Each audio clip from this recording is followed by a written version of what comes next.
స్తోత్రం. హల్లెలూయా. దేవుని పరిశుద్ధ వాక్య భాగంలో నుండి యోహాను సువార్త 6వ అధ్యాయము, యోహాను సువార్త 6వ అధ్యాయము 27వ వచనాన్ని చదువుకుని దేవుని యొక్క వాక్యాన్ని ధ్యానం చేసుకుందాం. క్షయమైన ఆహారము కొరకు కష్టపడుకొని గాని నిత్య జీవము కలుగు చేయు అక్షయమైన ఆహారము కొరకే కష్టపడుడి, మనిషి కుమారుడు దానిని మీకిచ్చును. ఇందుకే తండ్రి అయిన దేవుడు ఆయనకు ముద్ర వేసి ఉన్నాడని చెప్పాను. ఈ పరిశుద్ధ వాక్య భాగం దేవుడు మన వెనుకడలో ఆశీర్వదించును గాక. ఆమేన్. చిన్నమాట ప్రార్థన చేసుకున్నాం. స్తోత్రం దేవా, ప్రేమ కలిగిన మా మహాపరిశుద్ధ తండ్రి, మా రక్షణకర్తకు యేసయ్య, మీ పరిశుద్ధ నామానికి వందనాలు. ఈ కోలంక ప్రాంతాన్ని బట్టి మీరు ఇక్కడ ఏర్పాటు చేసినటువంటి అగాపే సంపూర్ణ సువార్త సంఘాన్ని బట్టి మీకు వందనాలు, కృతజ్ఞత స్తోత్రాలు చెల్లిస్తున్నాం స్వామి. ఈ భాషతో ఆయా ప్రాంతాల నుండి చేరొచ్చిన బిడ్డలందరినీ జ్ఞాపకం చేసుకుని నీ దాసుని అభిషేకించి నీ శిలువచాటును మరుగుపరిచి చదవబడినటువంటి లేఖనము ద్వారా నాతో మాట్లాడండి, ఇక్కడ ఉన్న అందరితోనూ మాట్లాడండి, నాకు కనబడండి, ఇక్కడ ఉన్న ప్రజలకు కనబడండి ప్రభు. నీ కార్యములు కట్టుగాటగా ఉన్నటువంటి ప్రతి దైవశక్తిని మీ నామన బంధించి దూరంగా పారవేస్తున్నాం దేవా. నీవే దిగివచ్చి ఇదను నీ కార్యమయంలో జరిగించి మీ నామను మహిమ తెచ్చుకోమని యేసయ్య నామములో ఈ ప్రార్థనకి వేడుకొచ్చున్నాము తండ్రి. ఆమేన్. హల్లెలూయా. దేవుని పరిశుద్ధ నామానికి మహిమ కలుగును గాక. ప్రభుని ఆరాధించడానికి వచ్చినటువంటి మీ అందరికీ ప్రభు నామములో ప్రత్యేకమైనటువంటి వందనాలు. లైవ్ లో వీక్షిస్తున్నటువంటి సహోదరి సహోదరులు కూడా ఏ ప్రభు యేసయ్య నామములో శుభాకాంక్షలు తెలియజేస్తున్నాను. మంచిది, కొద్ది నిమిషాలు దేవుని యొక్క వాక్యాన్ని ధ్యానం చేసుకున్నాం. హల్లెలూయా. యేసుక్రీస్తు ప్రభు వారు చెప్తున్నటువంటి మాట, క్షయమైన ఆహారం కొరకు కష్టపడుకుడి గాని నిత్య జీవము కలుగచేయు అక్షయమైన ఆహారం కొరకు కష్టపడుడి. టూకీగా సమయం చాలా అయిపోయింది కనుక కొంచెం టూకీగా స్పీడ్గా చెప్తాను, దయచేసి పడండి. హల్లెలూయా. ఇక్కడ క్షయము అయినది ఒకటి, అక్షయమైనది ఇంకొకటి కనబడుతుంది. క్షయము అక్షయము అంటే, క్షయము అంటే నాశనం అయిపోయేదని అర్థం, అక్షయము అంటే నాశనము కానిదని అర్థం. హల్లెలూయా. కాబట్టి దేవుడు డైరెక్ట్ గా మానవాళ్ళతో ఏం చెప్తున్నాడంటే, మీరు క్షయమైపోయినటువంటి దాని కొరకు ప్రయాసపడొద్దు, క్షయమైపోతున్నటువంటి దానికోసం మీరు కష్టపడవద్దు. క్షయము కానిది ఒకటి ఉంది, అక్షయమైనది, దాని కొరకు కష్టపడండి అని చెప్తుంది దేవుని యొక్క వాక్యం. హల్లెలూయా. అంటే లోకం అంటది కూటి కొరకే కోటి విద్యలు అని కదా. అంటే ఎవరు ఏ వృత్తి చేసినా, ఎవరు ఏ పని చేసుకుంటున్నా కూటి కొరకే అని అన్నారు. కానీ భక్తి కూటి కొరకు కాదు చేసేది.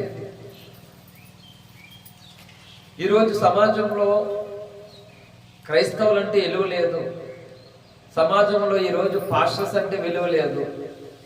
ఏంటి అంటే వీళ్ళు డబ్బుల కొరకు మతం మారిపోయారు, వీళ్ళు డబ్బుల కోసమే సేవ అంటున్నారని రకరకాల అపోహ మాట్లాడతారు. ఓకే, అంటే ఆధ్యాత్మికం అనేది స్పిరిచువాలిటీ, మోక్ష మార్గమును గురించి ఆధ్యాత్మిక అనే విషయము భూ సంబంధమైనటువంటి ఆలోచనకి అర్థం కాదు. ఫర్ ఎగ్జాంపుల్ స్వామి వివేకానంద గారు ఉన్నారు. ఆయన తన జీవితం అంతా ఆధ్యాత్మికంగా అప్పగించుకుని ఈ భూలోక సంబంధమైనటువంటి మనుషులుగా బ్రతకలేదు ఆయన. అంటే ఆధ్యాత్మికమైనటువంటి మార్గంలో పరమాత్మను తెలుసుకోవాలి, భగవంతుని తెలుసుకోవాలి, భగవంతుల్లో లీనమైపోవాలని ఆయన ఆధ్యాత్మికంగా ప్రయాణం చేశారు. ఈరోజు చాలా మంది ఇంకా మహర్షులు, స్వామీజీలు చాలా మంది ఉన్నారు. కానీ స్వామి వివేకానంద లాగా ఆధ్యాత్మికంగా నడవడం లేదు వాళ్ళు. ఎందుకంటే స్వామి వివేకానంద కోట్లు ఏమి కూడగొట్టుకోలే. ఆధ్యాత్మికమైనటువంటి మార్గంలో ఎక్కడైనా ఎవరైనా ఏదైనా పెడితే తిన్నాడు, లేకపోతే అలాగే ఫస్ట్ నుండి ఆ భగవంతుణ్ణి ఆరాధించుకుంటూ వెళ్ళిపోయాడు.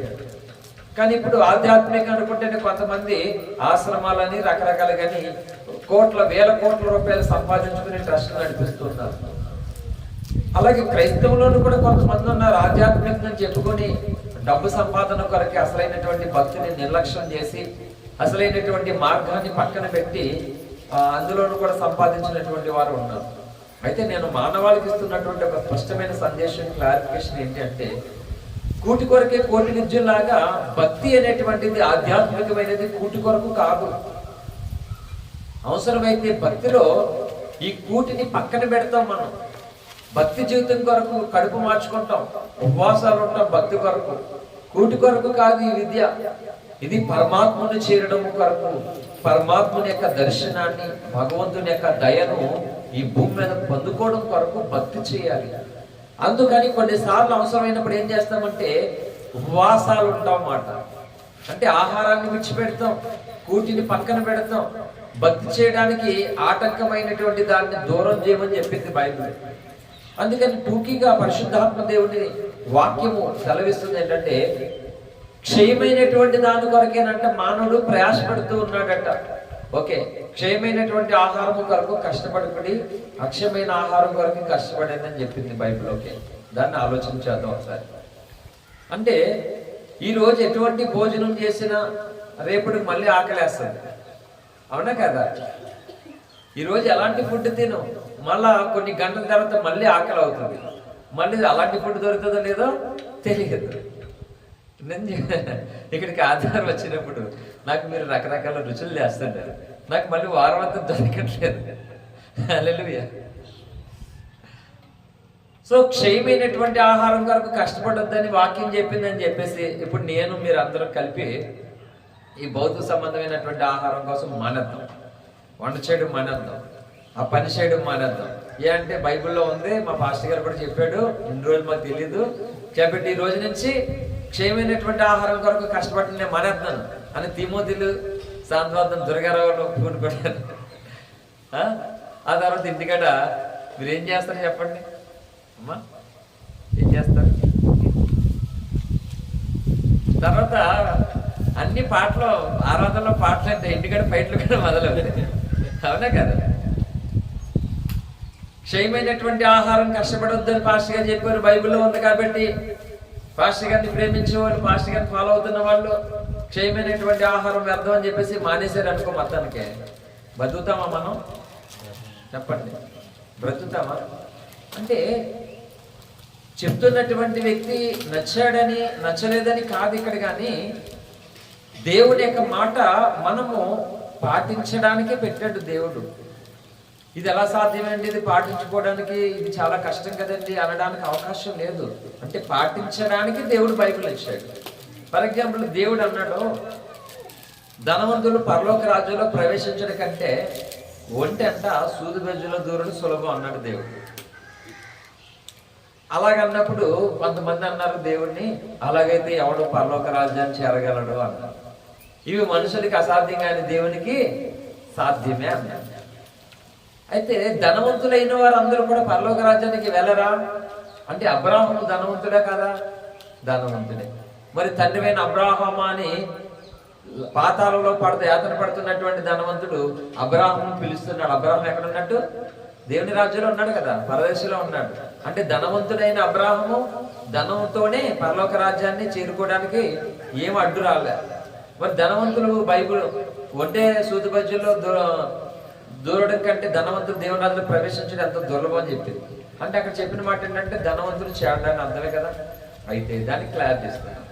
ఏ ధనవంతులు చేయడాన్ని బైబిల్ చెప్పింది అంటే, దేవుని కంటే ధనమే ఎక్కువ అనుకున్న ధనవంతులు, దేవుని కంటే సుఖం అంట కొంతమందికి. చూడండి, తిమోతికి రాసినటువంటి పత్రికలోనికి రండి, 2వ తిమోతి పత్రిక 3వ అధ్యాయంలోనికి రండి. త్వరగా ముగిస్తాను నేను, చాలా ఇంపార్టెంట్ సందేశం ఇది. 2వ తిమోతి పత్రిక 3వ అధ్యాయము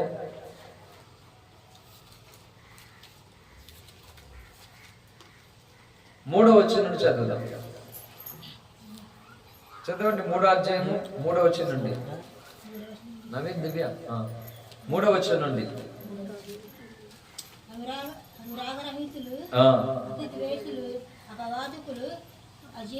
అజితేంద్రియులు, క్రూరులు, సజ్జనాద్వేషులు, ద్రోహులు, మూర్ఖులు, గర్వాంధులు, దేవుని కంటే సుఖానుభావం ఎక్కువగా ప్రేమించేవారు, పేరుకి భక్తి గల వారి వల్ల ఉండి తన శక్తిని ఆశ్రయించిన వారనే ఇందురు. హల్లెలూయా. ఏంటట? దేవుని కంటే సుఖానుభవం ఎక్కువగా ప్రేమించేవారు. అంటే దేవుని కంటే ధనాన్ని ఎక్కువగా, దేవుని కంటే లోకాన్ని ఎక్కువగా, దేవుని కంటే అందాన్ని ఎక్కువగా, అంటే దేవుని కంటే లోకంలో అన్నిటినీ ప్రేమిస్తున్నారు. కానీ దేవుణ్ణి తక్కువ ప్రేమిస్తారు. దేవుడు అంటే ఇష్టమేనా? ఇష్టమే. ఎంత ఇష్టం అంటే ఈ లోకంలో ఉన్నదే ఫస్ట్, ఆ తర్వాత దేవుడు, తర్వాత సినీలో ఉన్నటువంటి ఆ యాక్టర్స్ వాళ్ళే ఇష్టం ఫస్ట్, ఆ తర్వాతే దేవుడు. అంటే దేవుని కంటే ఎక్కువగా ప్రేమించి భక్తి చేయగలరు ఎవరైనా? చేయలేరంట. వాళ్ళని బైబిల్ ఏం చెప్పింది? పైకి భక్తి గలవారే ఉండి దాని శక్తిని ఆశ్రయించాలంట. అంటే ఇప్పుడు ఒక వ్యక్తి నీళ్ళలో ఈదుతున్నాడంటే, ఆ నీటి మీద తేలుతున్నాడంటే అతడు ఆ నీటిని ఆధారం చేసుకుని ఈదగలుగుతూ ఉన్నాడు. అంటే ఆ అనుభవంలోకి వచ్చాడు. ఇంకో వ్యక్తి అరే చక్కగా వీళ్ళు నీళ్ళ మీద తేలుతున్నాను, నేను కూడా తేలుతానని ఈత తెలియనాడు వచ్చి దూకేసాడనుకో, తేలుతాడాడు? అలాగనే బైబుల్ని, దేవుడిని మనం ఆధారం చేసుకుని భక్తి చేస్తున్నప్పుడు ఏమవుతుందో తెలుసా? దేవుని యొక్క శక్తి మన తాకుతుంటది మాట. ఈత రాకపోతే నీళ్ళలో మునిగిపోతాడు ఆ వ్యక్తి తేలుతున్నాడు కదా, నేను కూడా తేలుతానని ఒక వ్యక్తి ఉంటే పోతాడు పైకి. అప్పుడు తేలుతాడు నిజంగానే. వాటర్ అంతా లోపలికి వెళ్ళిపోయి ప్రాణం పోయి అప్పుడు తేలుతాడు.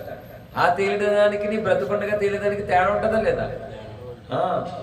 అలాగే ఒక వ్యక్తి అంట దేవునిలో తేలడం అంటే దేవుని మీద ఆనుకుంటున్నప్పుడు, దేవుని శక్తిని మనం పొందుతూ ఉన్నప్పుడు, దేవుని శక్తి అంటే ఈ లోకంలో మనల్ని మునిగిపోనివ్వదట.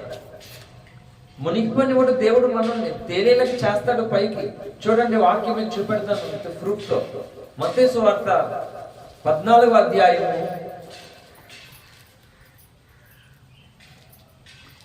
30వ వచనం నుంచి చదవండి.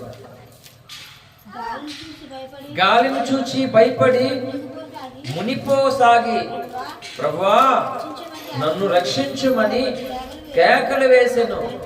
వెంటనే యేసు చెయ్యి చాపి అతన్ని పట్టుకుని, చాలండి.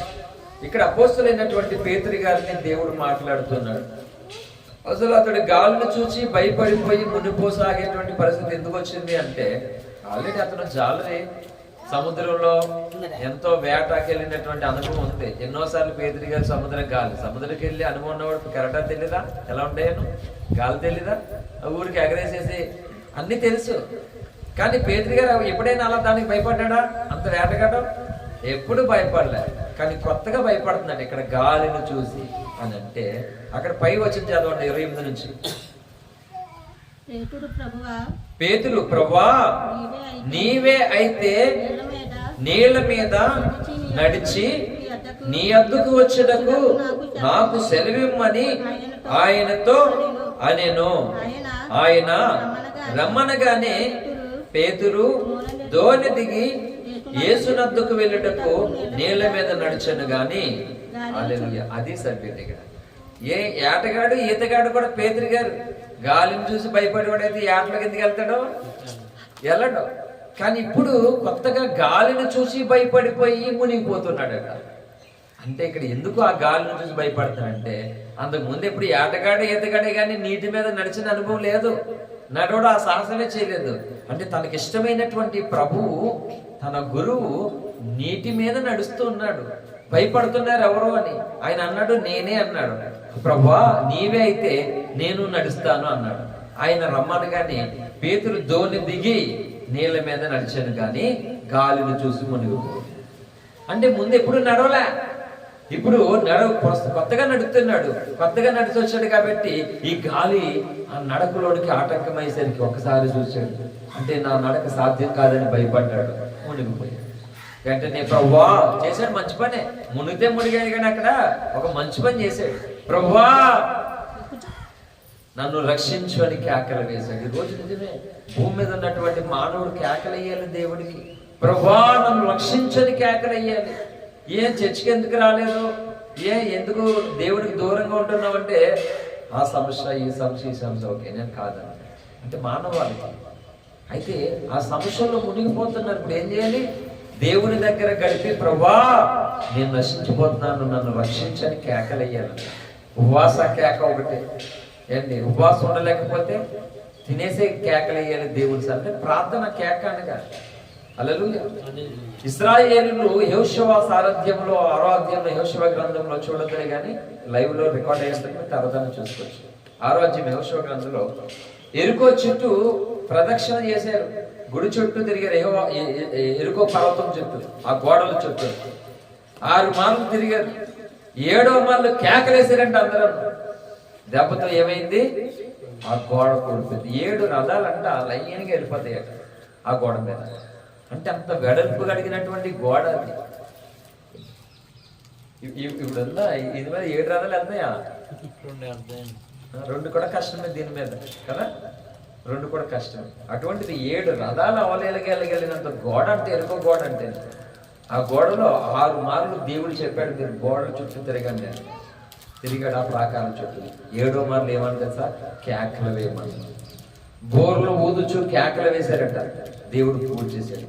అంటే వారి నోటికి ఏమైంది అంటే దేవుడి శక్తి తోడైందన్నమాట.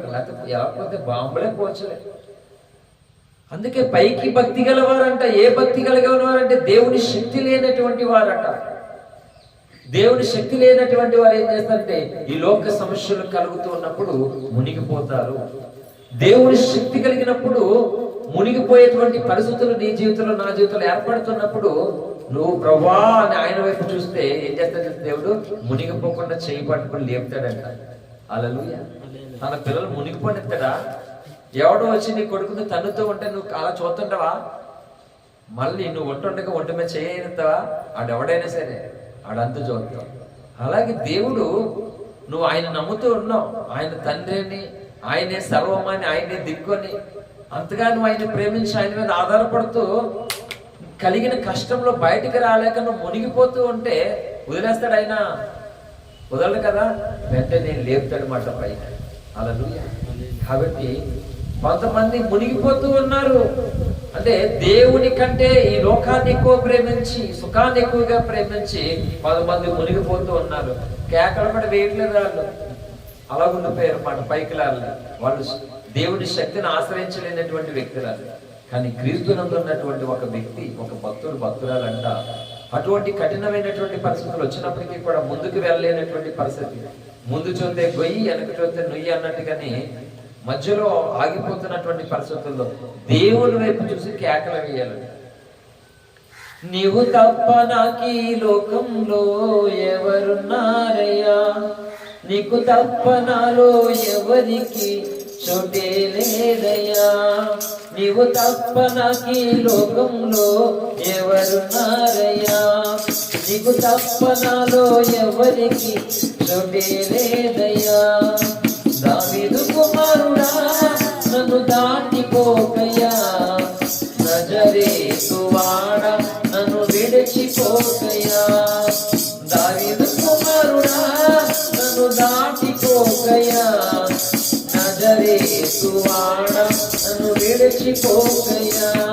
నీవు తప్ప నాకు ఈ లోకంలో ఎవరున్నారయ్యా, నీకు తప్ప నాలో ఎవరికి చోటే లేదయ్యా. గుడ్డివాడినయ్యా నా కనులు తెరువవా, మూగవాడినయ్యా నీ స్వరము నీయమా. గుడ్డివాడినయ్యా నా కనులు తెరువవా, మూగవాడినయ్యా నీ స్వరము నీయమా. కుంటివాడినయ్యా నా తోడు నడువవా, కుంటివాడినయ్యా నా తోడు నడువవా. దావీదు కుమారుడా నన్ను దాటిపోకయ్యా, దావీదు కుమారుడా నన్ను దాటిపోకయ్యా. నజరేతు వాడ నన్ను విడిచిపోకయ్యా, నజరేతు వాడ నన్ను విడిచిపోకయ్యా. నీవు తప్ప నాకు ఈ లోకంలో ఎవరున్నారయ్యా, నీకు తప్ప నాలో ఎవరికి చోటే లేదయ్యా.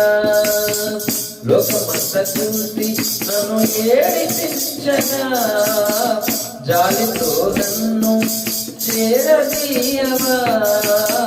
లోకమంతా చూసి నన్ను ఏడిపించగా, జాలితో నన్ను నీవు చేరదీయవా.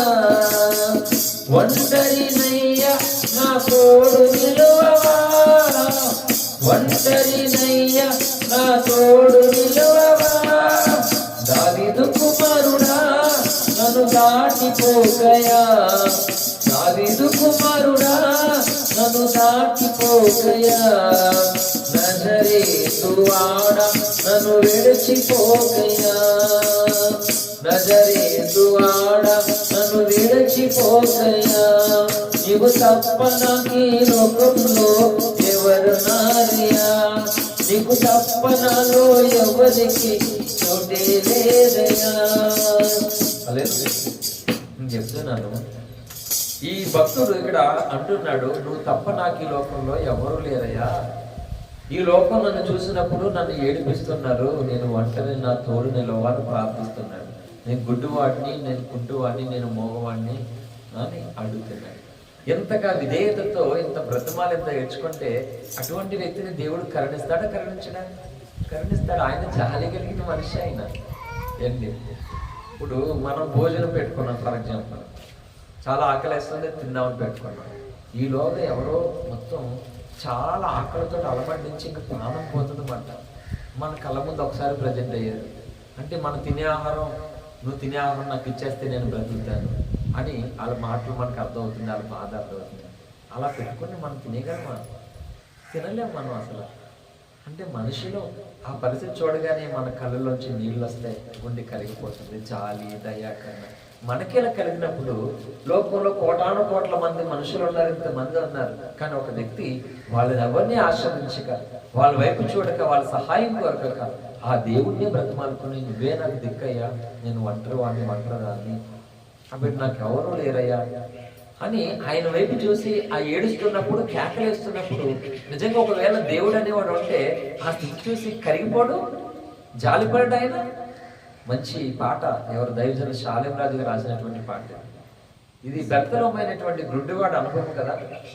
త్రోవ పక్కన ఉన్నాడు, ఇక్కడ ఎందుకు ఉన్నాడంటే ఈ మార్గంలో యేసు వస్తున్నాడు, ఎరుకోకు ప్రయాణం చేస్తూ యేసు ఇలా వస్తున్నాడని ఊరువాడ అనుకుంటున్నాడు. రోడ్డు మీద ముగ్గేశారు, అటు ఇటున్నాడు. ఏంటి ముగ్గు అంటే ఎమ్మెల్యే గారు వస్తున్నారండి. తెలిసింది, ఓహో ఎమ్మెల్యేనా, నాకు ఆధార్ కార్డు రావట్లేదు, పెన్షన్ రావట్లేదు, రేషన్ కార్డు రావట్లేదు, అడుగుదాంలే అనుకుంటాం కదా ఏదో ప్రాబ్లం కోసం. అలాగా జనాలు గుడుగుడు గుడుగుడు గుడలు ఆడుతున్నాయి. జనాలు ఏదో సౌండ్ అవుతుంది, రద్దీగా ఉన్నట్టుంది, ఏంటి కదని, ఓ అయ్యా ఏంటి ఇక్కడ ఎంత సౌండ్ శబ్దం వస్తుంది ఏంటి అని అడుగుతున్నాడు. ఇక్కడ నజరేయుడైన యేసు వస్తున్నాడు ఈ దారిని, అందుకే జనాలు అందరూ ఎదురు చూస్తున్నారు ఆయన రా కోసం. ఓహో అర్థమైంది. అప్పుడు ఆ గుడ్డివాడు ఆ త్రోవ పక్కన కూర్చొని, దావీదు కుమారుడా, దావీదు కుమారుడా నన్ను కరుణించని కేకలేస్తూ ఉన్నాడట. అప్పుడు కొంతమంది శిష్యులందరూ మాట్లాడుకో, మాట్లాడుకో, సైలెంట్ కొండ అని అన్నట్లుగా ఆ వ్యక్తిని సైలెంట్ కొండమని సముదాయిస్తున్నారు అందరూ. బైబిల్లో మంచిగా రాయబడి ఉంటుంది. మరీ బిగ్గరగా కేకలేసాడట. అంటే వాళ్ళందరూ కూడా తినండి, సైలెంట్గా ఉన్న, నోరు మూసుకో, మాట్లాడొద్దు అని మాట్లాడుతుంటే ఇంకా కేకలేసాడట. నిజమే, నిన్ను ప్రార్థన చేయకుండా సాతానుడు ఒక శోధన తీసుకొస్తాడు. నీ ఒంట్లోనో, ఇంట్లోనో, పక్కింట్లోనో, లేకపోతే ఇంకో చోట నిన్ను నన్ను నీ విశ్వాసాన్ని పాడు చేయడానికి, బలహీనపరచడానికి ఏదో దాడి చేస్తాడు. చేద్దాం అనుకుంటా ప్రార్థన చక్కగా ఈరోజు ఎక్కువసేపు దేవునితో గడపాలి, పనులన్నీ మానేసుకొని పనులు చక్కబెట్టేసుకుని త్వరగా దేవునితో గడపాలి. అమ్మయ్య ఇంటికాడ అందరూ వెళ్ళిపోయారు, నేను ఒక్కదాన్ని ఉన్నాను, లేకపోతే నేను ఒక్కనే ఉన్నాను, ఇప్పుడు ఎక్కువసేపు దేవుని దగ్గర గడపాలి, ఉపవాసం గడపాలి అని అనుకుంటున్నాం. ఈలోగా ప్రార్థన చేసుకోవడానికి అవకాశం లేకుండా రకరకాల దాడి చేస్తాడు దుష్టుడు. అంటే నిన్ను ప్రార్థన ఆపడానికి ఏ విధమైన దాడినే చేస్తాడు. అది ఇలాగొస్తుందని లేదు, కడుపు నొప్పి రావచ్చు, ఆ సమయంలో కళ్ళే తిరగచ్చు, లేకపోతే ఏదో పక్కింటో ఏదో ప్రాబ్లం అవ్వచ్చు, ఇలా ఇన్ని రకాలుగా వస్తుంది. లేకపోతే నీ మీద నిష్కారణంగా ఎవరు ఇలా అన్నారనే వార్త అప్పుడే వస్తుంది నీకు. ఒకసారి గుండు బరువు అయిపోతుంది, ఏంటి నాన్న నేనెవరు తెచ్చా నా మీద ఎలా అనడానికి అని మనసు అంతా బాధ అయిపోయి దానికోసం ఆలోచిస్తాం. అంటే ఇన్ని రకాలుగా వస్తాయి. ఈ వ్యక్తిని ఆపుతున్నట్లుగా ప్రార్థన చేయలేకుండా దేవుని శక్తిని పొందకుండా సాతానుడు అన్ని రకాలు ఆపు చేస్తాడు. కానీ నువ్వు నేను చేయవలసిన పని ఏంటి అక్కడ మరీ ఎక్కువగా చేయాలంట. సార్ కొన్నిసార్లు ఉపవాసం ఉన్నప్పుడు నార్మల్గా ఉన్నప్పుడు నేను చెప్తాను కదా, పెడితే తింటాను, లేకపోతే అలా ఉండిపోతాను. ఎందుకంటే సార్ ఇంకా పాపతో ఫుడ్ తయారు చేయడానికి మధ్యకాలంలో రోజు దాదాపు 3 అయిపోతుంది భోజనం చేయడానికి, మధ్యాహ్నం అవట్లేదు వంట చేయడానికి, ఏడిపించి రకరకాల మొత్తానికి. ఒకవేళ ఉదయం తింటే తిన్నాం, లేకపోతే లేదు, మధ్యాహ్నం ఇంకా అయితే తిందాం నన్ను ఇలా చూసేసరికి కడుపులో ఆకలి వేసేసి నొప్పి వచ్చేసి తిన్న తర్వాత కూడా నొప్పి వచ్చేస్తుంది అన్నమాట. ఇంకా తినలేదనో నొప్పి వస్తే తిన్న తర్వాత కూడా నొప్పి వచ్చేస్తుంది. ఇంకా అలాంటి పరిస్థితులు వచ్చింది. చెప్తున్నాను అంటే ఏదైనా ఒకవేళ పెడితే తింటాను, లేకపోతే అలా ఉండిపోతాను. అలవాటు అయిపోయింది ఫస్ట్ నుంచి. కానీ ఉపవాసం ఉన్నప్పుడు ఎలా ఉంటుందో తెలుసా కదా. ఉపవాసం ఉన్నప్పుడు వెంటనే ఏదైనా తినకపోతే ఇంక నా వల్ల కాదు అసలు, నేను నిలబడలేను, పడిపోతాను, మాట్లాడలేను, అసలు 2 ఇడ్లీ అయినా తినాలి, కొంచెం అయినా తినాలి అని ఒక భయంకరంగా పీకుతుంది. మిగతా టైంలో అసలు ఫుడ్డే తినను అసలు. అప్పుడు ఉన్నప్పుడు మాత్రం తినాలనిపిస్తుంది నా మనసుకి. ఓహో ఇదేంటి ఇలాగ అనిపిస్తుంది, మామూలు రోజులు ఏమి అనిపించదో ఇప్పుడు ఎంత ఇలా అనిపిస్తుంది, ఓహో ఏదో జరుగుతుందని చెప్పి అనిపిస్తుంది. ఈలో ఆగ మరి అప్పటికే కనబడితే మనకి ఎవరో ఇంటికి పీతలు పంపిస్తారు, లేకపోతే రొయ్యలు, మంచి రొయ్యలు, అవి మామూలు టైంలో దొరకవు, ఇలాంటివి కనబడతాయి. అంటే ఒక రకంగా అప్పుడు మన కడుపులో మొదలవుతున్న దానికి కంటికి కనిపించే దానికి లింక్ అయిపోతుంది అన్నమాట, సింక్ అవుతుంది, చక్కగా కనబడుతుంది. ఇదో రకం శోధన. అప్పుడు అర్థమైపోతుంది దుష్టుడు మొత్తం మీద చేయవలసినటువంటి ఉపవాసాన్ని చేయనివ్వకుండా చేస్తున్నాడని. నేనేం చెప్తాను సార్, మొండిగా ఉండిపోతాను. ఇంకా శోధన జయించుకోడు ధన్యుడు అన్నట్లుగా అప్పటి వరకు తినాలన్నటువంటి శోధన వస్తుంది. ఆడు కలర్ చూపెడతాడు మనకు శుభ్రంగానే, మంచి కలర్ కనపడుతుంది, మంచి స్మెల్ వస్తుంది. ఆ టైంలో అప్పుడే కనబడుతుంది మంచి తినడానికి. అర్థమవుతుంది మాట, వీడు మొత్తం మన పనుపరచడం పూనుకున్నాడని కావాలని కఠినంగా మాట ఉపవాస దీక్షలు కొనసాగించుకోవడానికి ఆ శోధన కూడా వాడేసుకోవాలి మనం. అలాగే ఒకవేళ ఎవరో ఎక్కడికో రమ్మని అంటారు, అవసరం పెట్టి మోకాళ్ళు అనేసరికి ఏ ఫోన్ వచ్చారంటారు, సరే వస్తున్నాను అయితేనే కొంచెం మీరు రెడీ అవ్వండి, వస్తాను 10 నిమిషాలు అని చెప్పి ఈ లోగా కొద్దిసేపు దేవుని దగ్గర కనపాలన్నమాట. దేవా ఇప్పుడు నేను అక్కడికి వెళ్ళడం క్షేమానా, ఏమన్నా నాకు ఆటంకం అవుతుందా, నీతో మాట్లాడదాం అనుకుంటున్నాను నేను ఇప్పుడు నేను వెళ్ళడం వల్ల ఇంపార్టెంటా ఏంటి తండ్రి అని చెప్పేసి ఆ కొంతసేపు ప్రార్థన అయితే దేవుడు కొంచెం నడిపిస్తాడు. ఈలోగా దేవుని దగ్గర గడిపిస్తాడు. అప్పుడు వెళ్ళినా నీకు కీడంటదు, వెళ్ళినా నీకు ఆటంకం కలగదు. వెళ్తున్నటువంటి స్థలాల్లో దేవుడు క్షేమం ఇస్తాడు, నీకు తోడుగా ఉంటాడు. మునిగిపోతున్నటువంటి పరిస్థితి ఆయనే చేశాక మునిగిపోకుండా కాపాడతాడు. హల్లెలూయా. తను నమ్మినటువంటి ప్రార్థన అంత ఈజీగా విడిచిపెట్టలేదు దేవుడు అసలు. ఎందుకంటే నువ్వే దిక్కు అనుకున్నావు. ఏంటి వర్షం వస్తుంది, వాతావరణం బాగాలేదు, నేను చెప్తున్నాను అంత దూరం నుంచి మీరు వస్తున్నారు కదా.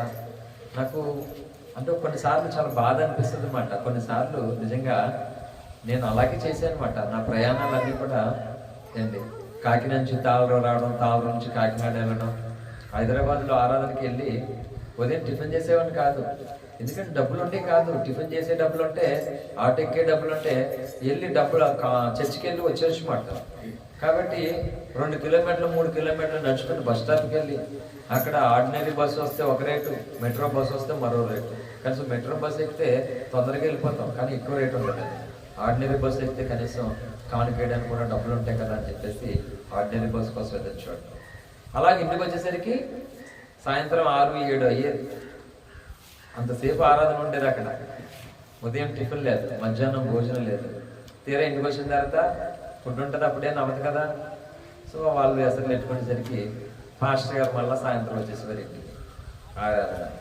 ఆయన ఇంటికాడ నుంచి వాక్యం అంతా అయ్యి ప్రార్థన చేసుకుని ఇంటికి వెళ్ళేసరికి వాళ్ళు పాస్టర్ గారు 11. అప్పుడు భోజనం చేసి ఆదివారం, ప్రతి ఆదివారం ఇంతే హైదరాబాద్ ఏంటి. ఒకసారి అక్కడి నుంచి ఎప్పుడైనా ఒకవేళ పాస్టర్ ప్రవీణ్ గారు ఉన్నారు కదా, కలవరి సతీష్ కుమార్ గారు కాదు, కలవరి స్వామి ప్రవీణ్ గారు, షారూన్ సిస్టర్ గారు, ప్రవీణ్ పాస్టర్ గారు, వాళ్ళు సికింద్రాబాద్లో ప్రార్థన జరిగేది. అంటే ఊపిరి కదా అయిపోయిన వెంటనే మళ్ళీ సికింద్రాబాద్ ప్రార్థనకి వెళ్ళిపోయేవాళ్ళు.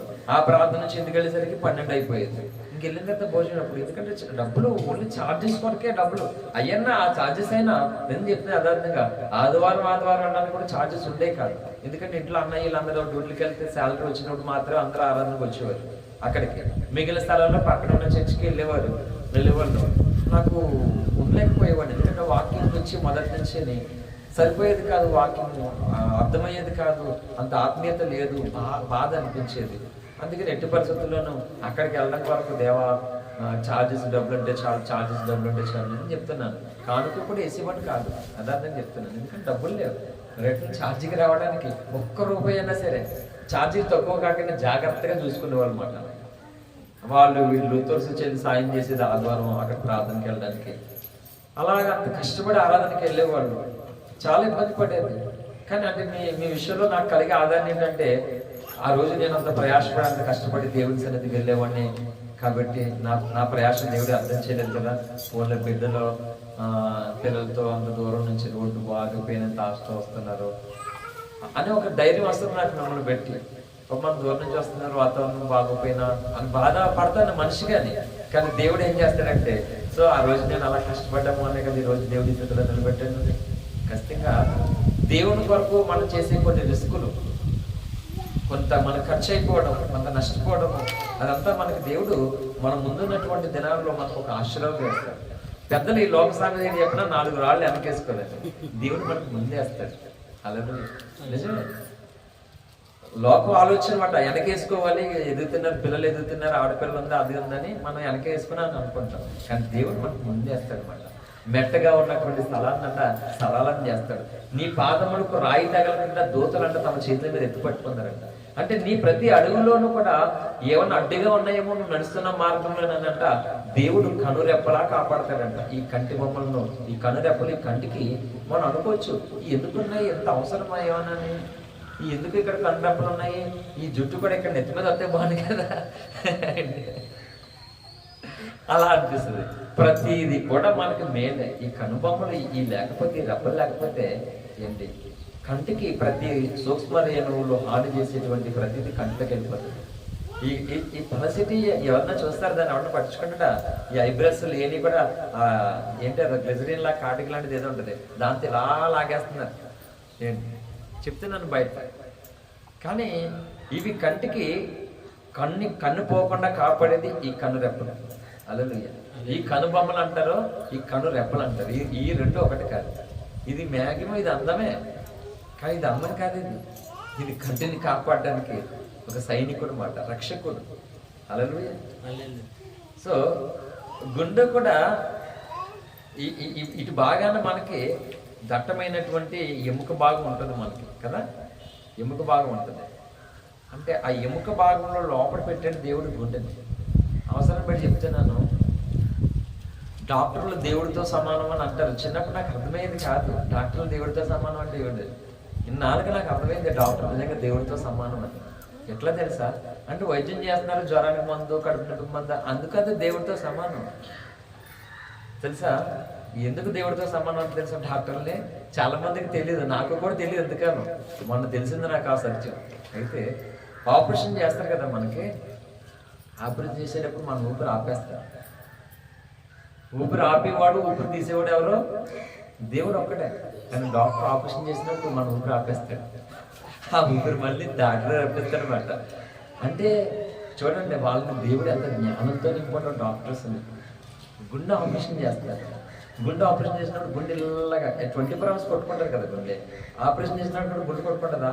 కొట్టుకోదు, ఆపేస్తాడు డాక్టర్, ఆపేస్తాడు. మళ్ళీ ఆపరేషన్ తర్వాత గుండె కొట్టుకునేలాగా ఆయన చేయాలి. అంటే దేవుడు ఆ డాక్టర్కి అంత జ్ఞానం ఇచ్చాడు. నేను ఇన్నాళ్ళకి నిజంగా డాక్టర్లు దేవుడితో సమానం అంటే ఆ పదం నాకు అర్థం కాలే. ఇన్నాళ్ళకి అర్థమైంది ఆ పదం. నాకు ఇన్ని సంవత్సరాల్లో ఇంత సేవ చేసిన తర్వాత ఇప్పుడు అర్థమైంది మాట. అలా మన జీవితాలు అర్థం కానీ ఎన్నో ఉంటాయి, చాలా ఉంటాయి అర్థం కానీ. ఇక్కడ ఇన్ని మొక్కలు ఉన్నాయి, సపోజ్ చూస్తాను ఏ చెత్త మొక్కలని మనం అనుకుంటాం. ఎవరో మొక్కలు తెలిసిన వాళ్ళు ఎవరైనా వచ్చారు మన దగ్గర, బ్రదర్ ఈ మొక్క కోసం తెలుసా నీకు, మీ దగ్గర మంచి మొక్క ఉంది, అవునా ఈ మొక్క, అయ్యి బాబు ఈ మొక్క మాకు ఎక్కడ దొరకట్లేదయ్యా, ఈ మొక్క మీరు తెలుసా మీకంటే అంటే దాన్ని ఎరిగిన వాడు మాట, మనకు తెలియదు. అలా మన జీవితంలో బోల్డ్ విషయాలు మనం చూస్తూ ఉంటాం, తెలియదు మనకైతే. అలాగే దేవుళ్ళో పోతాం, పాడతాము, చెప్పుకుంటాం, ప్రార్థిస్తాం, ఎన్నో మిస్ అయిపోతున్నాం దేవుళ్ళు. అలాగే ఒక డాక్టర్గా ఊపిరి ఆపేస్తాడు, ఆ సమయంలో గుండు కొట్టు కూడా ఆపేస్తాడు. కనుక మళ్ళీ దాన్ని రిటర్న్ స్టార్ట్ చేయకుండా చేసేటంటే డాక్టర్ మళ్ళీ తీసుకెళ్ళిపోతారు బయటకి, ఇంకా సమాధులకి. అంటే అందుకు డాక్టర్ దేవుడితో సమానం నిజంగా. ఇంజక్షన్ చేసి కడుపు నొప్పికి టాబ్లెట్ ఇచ్చే ఇంకా డాక్టర్ కాదు. అలా ఊపిరి ఆపి మళ్ళీ రప్పించడం, అలా గుండె ఆపి మళ్ళీ కొట్టించడం అంటే దేవుడితో సమానం మాట నిజంగా. హల్లెలూయా. కాబట్టి మనం చదివినటువంటి లేఖనం ఏం చెప్తుందంటే క్షయమైనది, అక్షయమైనది ఉన్నది. అంటే ఈ భూమి మీద మానవుడు ప్రయాస, ఆరాటము, కష్టపడే తత్వము దేని కొరకంటే క్షయమైపోతున్నటువంటి దాని కొరకు ప్రయాసపడుతున్నాడు మానవుడు. కానీ దేవుడు ఏం చెప్పాడంటే క్షయమైనటువంటి దాని కొరకు కష్టపడుకుని గాని అన్నాడు దేవుడు. అంటే అది చేయొద్దని చెప్పలే, కష్టపడుకుని కానీ అంటే అది చేయడం మాత్రమే మానేయడం కాదు, ఇంకోటి మీరు మొదట చేయాలి. అక్షయమైన దాని కొరకు కష్టపడుడి అని చెప్పి, అక్షయమైనటువంటి ఆహారం అంట. అందుకే చెప్పాను, కూటి కొరకే కోటి విద్యలు కావచ్చు, కానీ భక్తి అనేది, సేవ అనేది కూటి కొరకు కాదు. నిజంగా దేవుని కొరకు భక్తి చేస్తున్నటువంటి విశ్వాసులు కానీ సేవకులు కానీ భక్తి మార్గంలో నడుస్తున్నటువంటి అనేకులు బోళ్ళు తిండి తిప్పలు లేకుండా బోళ్ళు అవమానాలు పొంది, బోళ్ళు నిందలు పడి, బోళ్ళు వేదన పడినటువంటి వారు ఉన్నారు. అవునా కదా? దేని కొరకున్నది? దేవుని కొరకే కదా, అది కూడి కొరకు కాదు అది.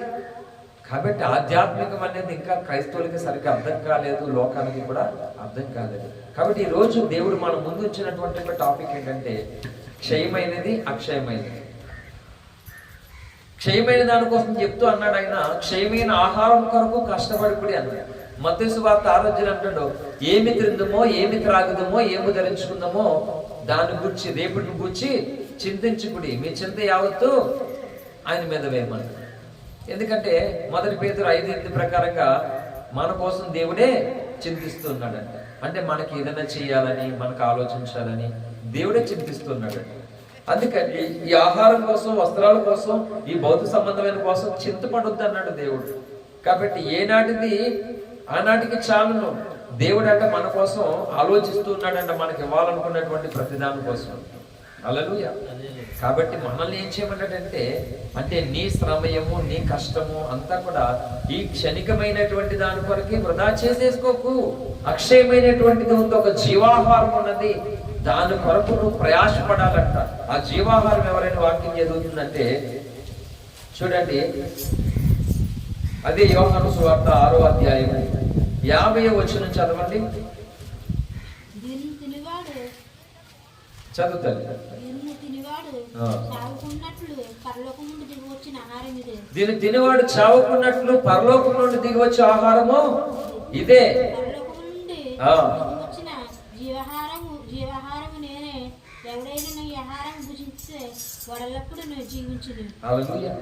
దేవుడు ఒక ఆహారం కోసం చెప్తున్నాడు.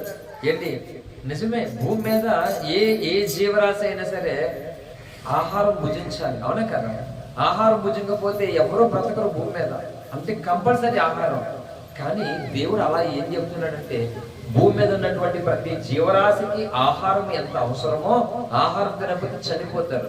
అలాగే దేవుడు ఏం చెప్పాడంటే, అసలైనటువంటి జీవాహారం నేనే, నన్ను తినువాడు నా మూలంగా జీవించను అంటున్నాడు దేవుడు. అంటే భూ సంబంధమైనటువంటి ప్రతి మనిషి కానీ, ప్రతి జీవరాశి కానీ ఆహారం భుజించకపోతే ఎలా మరణిస్తారో, అలాగంట అసలైనటువంటి జీవాహారము దేవుడు అంట. ఆ జీవాహారాన్ని అంటే మానవుడు తినాలంట. ఆ జీవాహారాన్ని మానవుడు తినకపోతేనంట భూమి మీద అంట మానవుడు మరణిస్తాడట. హల్లెలూయా. జీవాహారం ఎవరంటే యేసు అంట. అందుకే అన్నాడు ఇందాక చిన్నవలసలో ఒక అద్భుతమైనటువంటి సందేశం. మీకు అవకాశం ఉంటే ఇంటికి వెళ్ళిన తర్వాత చిన్నవలసల మొదటి సందేశాన్ని, ఒకటే సందేశం చెప్పాను, 1:15 నిమిషాలు వినండి. హల్లెలూయా. ఇశ్రాయేలు మన్నా కోసం చెప్పాను, మీరు ఇప్పుడు వినండి సందేశం. హల్లెలూయా. అయితే దేవుడు అన్నాడు, మన పితరులంట ఆ మన్నాను తిని చనిపోయారట. ఇదే యోహాను సువార్తలో చెప్పాడు దేవుడు 49వ వచనం. మన్నాను తిని చనిపోయాడట పితరులు. కానీ ఈయన అంటాడు, నన్ను తిన్నవాడు నా మూలంగా జీవిస్తాడన్న. అంటే లోకానికి, మానవాళ్ళందరికీ కావాల్సినటువంటి ఆహారము క్షయమైపోయిన ఆహారం కాదు. ఈ రోజు తింటే మళ్ళా రేపటికి ఆకలేసేటువంటి ఆహారం కొరకు కాదంట. అది టెంపరీ అందరికీ. కానీ దానికి బదులుగా ఒక అవసరమైనటువంటి అక్షయమైన ఆహారం ఉంది. ఈ ఆహారాన్ని కనుక మానవుడు తింటే అతడు ఎన్నడూ చావుడు, అతడు నిత్యము జీవిస్తాడని బైబిల్ చెప్తుంది. ఆ జీవాహారము నేనే అన్నాడు దేవుడు. అందుకని క్రైస్తవ సంఘానికి దేవుడు 1వ శతాబ్దంలో ప్రతి ఆదివారమున రొట్టె విరిచెను దేవుడు పెట్టాడు. ప్రభు యొక్క భోజనము, ప్రభు యొక్క రక్తము ఎందుకు తీసుకోనండి? ఇది అక్షయమైనటువంటి ఆహారము. ఈ ఆహారము తినేవాడు అంట దేవుని మూలంగా జీవిస్తాడంటే అర్థం ఏంటంటే, ప్రభు బలలో పాలు పంపులు పొందుతూ దేవుని వాక్యముతో హెచ్చరిక పొంది మనం సరిచేయబడి దేవుని శరీరక్తంలో పాలు పంపులు పొందడం వల్ల 6 ఆశీర్వాదాలు వస్తాయట. అవి చెప్పను కానీ ఇప్పుడు సో అందులో పాల్గొనడం పొందడం వల్ల మనకి ఏం కలుగుతుందంటే, ఒక శక్తి, అంటే దేవుని శక్తి మనల్ని కమ్ముకుంటుంది. మరి ఈ దేవుని శక్తి అంటే కంటిన్యూగా దేవుని బలలో పాల్గొనడం పొందుతున్నాం కదా, ఈ దేవుని శక్తి నిన్ను ఏం చేస్తుందంటే ఈ లోకంలో మునిగిపోకుండా నిన్ను కాపాడుతుంది. హల్లెలూయా. This is fact. వస్తే సమస్యలు వస్తే దేవుడు అన్నాడు, లోకంలో మీకు శ్రమ కలుగును అన్నాడు దేవుడు. అంటే రక్షణ లేనటువంటి వారికి మాత్రమే కాదు, రక్షణ పొందినటువంటి తన ప్రజలకు కూడా ఎక్కలుదంట, శ్రమ కలుగుతుందంట. హల్లెలూయా. భక్తి చేసే వారికి మాత్రమే కాదు, భక్తి చేయలేనటువంటి వారికి కలిగేటువంటి శ్రమలు కూడా భక్తి చేస్తున్నటువంటి వారికి కలుగుతుందంట. అంటే లోకంలో శ్రమ కలుగుతుంది. ఈ శ్రమల వల్ల ఏమవుతుందంటే మనము కొంత ఆత్మీయ జీవితము బలహీన పడుతుంది, నిరాశ, నిస్పృహ, కొంచెం ముందుకేసి అడుగులు వెనక్కేస్తూ ఉంటాం అన్నమాట. ఈ విధంగా ఏమవుతుందంటే మెల్లమెల్లగా మునిగిపోవడం జరుగుతుంది. అందుకని ఈ శక్తి మనల్ని ఏం చేస్తుందంటే ఆ మునిగిపోయే పరిస్థితి వచ్చినా మునగకుండా తేలేలా చేస్తుంది. వెనకడిగేసే పరిస్థితి వచ్చినా ముందడిగేసే పరిస్థితి వస్తుంది. అందుకే ఇశ్రాయేలీయులు ఎర్ర సముద్రం దగ్గరికి వచ్చినప్పుడు, శత్రువులను దాటుకొని వచ్చినప్పుడు ఇంకా దారి లేదు. పిల్లలు మీరు కూడా వినాలి, ఉదయం వినాలి. దారి లేదు, శత్రువుల తెరముతుంటే అప్పుడు ఆగిపోయారు. ఈ లోపల ఒక్కొక్కరు మొదలెడేశారు నోటితోటి, మమ్మల్ని చావడానికి తీసుకొచ్చావు ఇక్కడికి, ఐగుప్తులో సమాధి లేవని ఎక్కడ తీసుకొచ్చావు మమ్మల్ని మోషే మీద తిరిగిపడ్డాడు. మోషే దేవుడి తట్టు మొదలు పెట్టాడు. నిర్గమకాండ 14 అధ్యాయంలో మనకు కనపడతాడు. అప్పుడు అంటాడు దేవుడు, మోషే నీవేళ నాకు మొరపెట్టుచున్నావు, సాగిపో అని చెప్పాడు. అప్పుడు వెంటనే మోషే తన దగ్గర ఉన్నటువంటి అక్కడ ఎత్తి సముద్రం వైపు చాపి దాన్ని కొట్టాడు. సముద్రం 2 పాయలుగా చేరిపోయింది. అంటే దేవుడు దారి కలగజేశాడు ఇశ్రాయేలు. అలాగే సాగిపోవడానికి దారి కలగజేశాడు దేవుడు, విడిచిపెట్టలేదు. వాళ్ళు మునిగిపోయారు, అక్కడ మునగలేదు. ఎందుకంటే దేవుని మాట చెప్పిన వారు ప్రయాణం చేశారు, మునిగిపోలేదు. దేవునికి వ్యతిరేకంగా ప్రయాణం చేసిన వాళ్ళు కొందరు వచ్చారు, శత్రువులు, మునిగిపోయారు. కాబట్టి ఈ లోకంలో కొన్ని పరిస్థితులు మన మీదకి వచ్చినప్పుడు మునిగిపోతున్నటువంటి పరిస్థితులే. కానీ దేవుని శక్తి మనం తాకుతున్నప్పుడు మునిగిపోవాలనుకున్న మనం మునిగిపోవంటాం. అందరూ అనుకుంటారు అయిపోయింది వీళ్ళ జీవితం, ఇంకా వీళ్ళ చరిత్ర అయిపోయింది, ఇంకా వీళ్ళు ఎవరు కాపాడలేరు, ఈసారి వీళ్ళు ఎవరు తప్పించలేరు ఇంకా అని సాతానుడు, చుట్టూ ఉన్నటువంటి కొంతమంది అసూయపరులు అనుకుంటారంట. అప్పుడే దేవుడు మొదలెడతాడు నూతన కార్యం. హల్లెలూయా. కాబట్టి మన జీవితంలో భక్తి అనేటువంటి చాలా ఇంపార్టెంట్. అందుకే ప్రభు శరీర రక్త విషయంలో మనం చాలా జాగ్రత్త ఉండాలి. ఈ గొప్ప భాగ్యాన్ని భూమి మీద గొప్ప గొప్ప సంఘాలను వదిలేస్తున్నారంటే మరి రేపు పొద్దుట ఏమవుతుందో తెలియదు అంటే నిజంగా. ఈ ప్రతి ఆదివారం తీసుకోవాల్సినటువంటి ప్రభు శరీర రక్త విషయంలో గొప్ప గొప్ప సేవకులు, పెద్ద సంఘాలు మా ఇన్ని వేల మంది ఉన్నారు, మాకు ఇంత ఆస్తి ఉందని చెప్తున్నారు. సరే, ఆస్తి మంచిదే, ఇన్ని వేల ఆస్తులు, ఆత్మ కూడా మంచిదే. కానీ మరి ఇది ఎందుకు పాటించట్లేదు మీరంటే అదే ప్రమాదం వాళ్ళకి. ఇన్ని వేల మంది ఉన్నారు కనుక అదే ప్రమాదం వాళ్ళకి. మొదటి శతాబ్దంలో పౌలు ఎక్కడ అలా చేయలేదు మాట. అంటే ప్రభు బలలో పాలు పంపులు పొందడానికి అవకాశం ఉన్న వారందరికీ కూడా ఒక రొట్టెని ఏర్పాటు చేశారు. అంటే ఒక రొట్టె ఎంతమందికి అయితే వేయగలరో అంతమంది కూడుకున్నారు, అక్కడ అంతమందే కూడుకున్నారు. మరి మిగిలిన వాళ్ళు ఏం చేశారంటే మిగిలిన వారు ఇంకో ఆరాధన పెట్టారు, మిగిలిన ఇంకో ఆరాధన పెట్టారు. అలాగే అపోస్తులు అందరూ ఇంటింటా రొట్టె విరిచారని అపోస్తుల కార్యం 20 అధ్యాయము 7వ వచనంలో రాయబడి. అలాగే ఇంటింటా రొట్టె విరిచారంట. ఒక ఇంట్లో ఎంతమంది పడతారంటే, ఇప్పుడు చిన్నవాసన మాది ఇల్లే కదా ఆరాధన స్థలం, 50 మంది, ఒక 60 మంది అయితే 70 మంది పడతారు. ఇంకా బొమ్మల బయటకు వెళ్ళడం మొత్తం వచ్చేస్తే 100 మంది చూసుకో సరిపోయింది. అక్కడితో రొట్టె వేసుకోవడానికి ఎంతమంది వేసుకోగలరు? లేకపోతే 2000 మందికి సరిపెట్టుకోగలం రొట్టె. అంతమంది అవ్వలేదంటే అప్పుడు ఏం చేస్తామంటే ఇంకో ఆరాధన పెట్టుకోండి, మళ్ళీ ఇంకో అంతమందికి ఇంకో రొట్టె తయారు చేసుకోవాలి. ఇది మొదటి శతాబ్ద క్రమం. కానీ ఇప్పుడు ఈ తెలివితేటలు ఏమొచ్చాయి సేవకులకి ఏంటి? దేవుడు ఆశీర్వదించి ఇన్ని వేల మంది ఆత్మలు ఇస్తే ఈ బళ్ళు ఎగ్గొడతారు వీళ్ళు. చూడండి, వీళ్ళు అతి తెలివితో వచ్చి ఇన్ని వేల మందికి, అంటే మీరు తక్కువ మంది కాబట్టి మీరు బళ్ళు ఇచ్చేసుకుంటారు బ్రదర్, మరి మేము వేల మంది ఉన్నాం, మరి ఎట్లా? మరి అంటే దేవుడు నిన్ను ఆశీర్వదించి ఇన్ని వేల మంది ఆత్మలు అప్పగిస్తే దేవుడు చెప్పిన పనే మానేస్తాడంటే వాళ్ళని ఏమనుకోవాలండి? వాళ్ళు ఏమనుకోవాలి చెప్పండి? అంటే దేవుడు ఈ దృష్టిలో ఏంటంటే అనవసరంగా తప్పు చేసినట్టు మాట, అనవసరంగా తప్పు చేసినట్టు మాట దేవుడి దృష్టిలో. అలాగే చాలా తప్పు చేస్తారు, తప్పించుకోలేరు దేవుడి మంది. దేవుడు మనకైతే అవకాశం ఇచ్చాడు. అయితే అంటే ఆ విషయంలో మనం తీసుకుంటే దేవుడి శక్తి మనం తాకుండులాగా ఈ నిత్య జీవం కొరకైనటువంటి ఆహారం తిని మనం బ్రతికేలాగంట చాలా జాగ్రత్తగా ఉండాలట. చూడండి, అపోస్తుల కార్యం గ్రంథం ముగించేస్తాను. అపోస్తుల కార్యం కొరింథీ పత్రిక, మొదటి కొరింథీ పత్రిక 11వ అధ్యాయం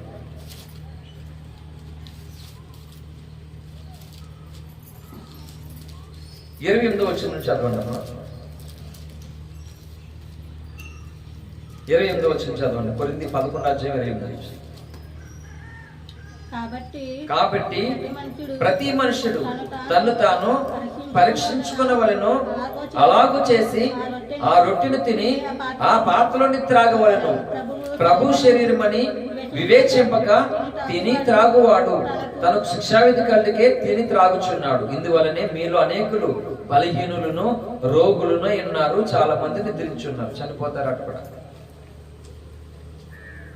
చూసుకోండి. ఈ ప్రభు శరీరక్త విషయంలోనంట చాలా జాగ్రత్తగా మనమంట ఎట్లా ఉన్నామో దేవుని సన్నిధిలోనంట ఒప్పుకొని మనల్ని మనం పరిశీలన చేసుకొని దేవుని రక్తాన్ని ఆశ్రయించి అంట అప్పుడు తినాలంట. అంటే ఆ ప్రభు శరీర రక్తం ఏం చేస్తుందంటే అక్షయమైనటువంటి ఆహారం ఇది. అప్పుడు మనకి దేవుడు ఒక సామర్థ్యము, అభిషేకము, శక్తి మనకు కలుగజేస్తాడు. ఈ భూమి మీద యేసు కొరకు బ్రతకడానికి, దేవుడి గురించి సాక్ష్యం ఇవ్వడానికి, ఆయన కోసం కొన్ని సవాళ్ళు ఎదుర్కోవడానికి, కొన్ని పోరాటాలు చేయడానికి నీకు కావలసినటువంటి సామర్థ్యం అంతా దీని ద్వారా ఇస్తాడు దేవుడు. ఈనాటి సంఘాలు ఈజీగా పోగొట్టుకుంటారు. సేవ అంటున్నారు, అసలు ఏం చేస్తారండి సేవ? ఇప్పుడు దేవుడు చెప్పినటువంటి అతి ప్రాముఖ్యమైనదే, శ్రేష్టమైనది విడిచిపెట్టి ఇంకెన్ని చేస్తే ఉపయోగం ఏంది? ప్రయోజనం ఏంది? ప్రయోజనం లేదు. ఆ ప్రభు వల్ల ఎవరు నచ్చినట్లే వాళ్ళు చేసుకుంటున్నారు, పాడైపోతున్నారు, చనిపోతున్నారు, రోగులు అయిపోతున్నారు. ఇప్పుడు భౌతికంగా పోకపోవచ్చు. ఎందుకంటే ఆ పండు తిను దినమని నిశ్చయంగా నువ్వు చచ్చేదాం అంటే అమ్మ చచ్చింది, ఆదమ్మను చావలేదు. కానీ ఆధ్యాత్మికంగా చచ్చిపోయినారు. అప్పటి వరకు దిగంబర్లు, బట్టలు అనే సంగతి తెలియదు. ఎప్పుడైతే పడుతున్నారో మన బట్టలు కట్టుకోవాలా, దిగంబర్లమని చెట్లు చాటు కింద కాకుండా చెట్లాగా కట్టుకోవాలి. అలాగే ప్రభు వాళ్ళలో అంటే అయోగ్యంగా పాల్పొంపులు పొందితే భౌతికంగా చనిపోయిన ఉన్నారు మొదటి శతాబ్దంలో.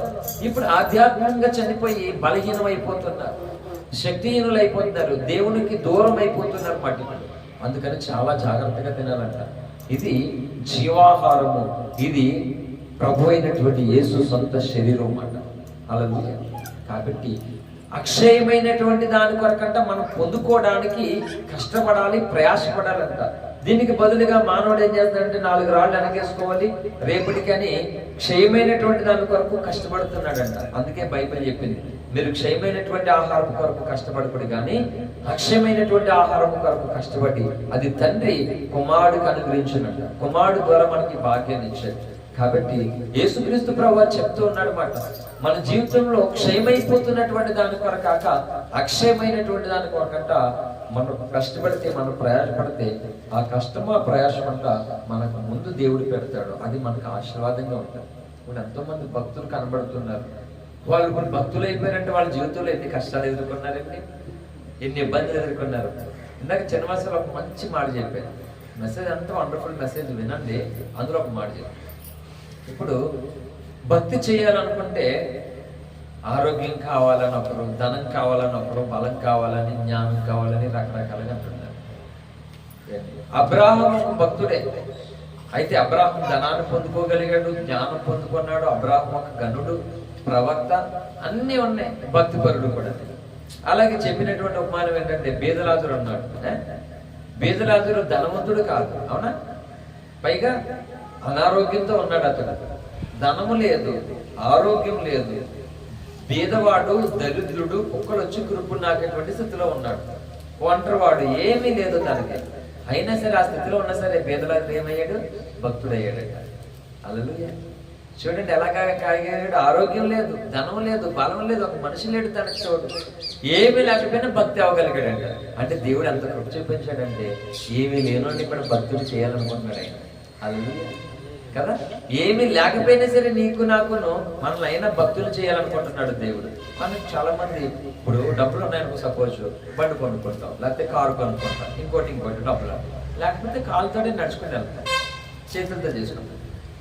కానీ భక్తి అనేది అలా కాదంట. నీ దగ్గర డబ్బులు లేవనో, ఆరోగ్యం లేదనో ఆగిపోయేది కాదంట భక్తి.